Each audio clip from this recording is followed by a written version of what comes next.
पूर्व प्रधानमन्त्री केपी शर्मा ओलीको शब्द सापट्टि लिए धनुषा महोत्तरी सर्लाही भन्दा राम्रो त धेरै सफा दमक छ तपाईलाई होइन सफा छ भने उहाँ कुन समयमा उहाँले अर्बौं बजेट प्रधानमन्त्री भएको बेलामा खनाउने के त्यो न्याय गर्नुभयो धनुषालाई अविकसित पार्ने उहाँले होइन पूर्व प्रधानमन्त्रीहरूले होइन धनुषा महोत्तरी सर्लाहीमा बजेट किन नपाल्ने उहाँको निजी सम्पत्ति थियो कि देशको ट्याक्स पे मनी थियो कुनै पनि प्रधानमन्त्रीले या अर्थमन्त्रीले बजेट आफ्नो क्षेत्रमा खनाउँछ भने के उसको निजी सम्पत्ति हो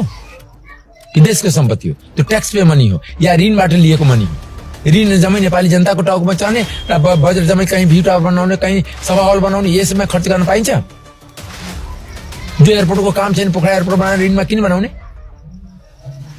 त्यस कारणले भ्रष्टाचार गर्नको लागि बजेट बनाउने सबभन्दा बढी बिल्डिङ बन्ने मात्रै त्यसले होइन सबभन्दा बढी शिक्षा स्वास्थ्य हुनुपर्छ चुनावी महासंघ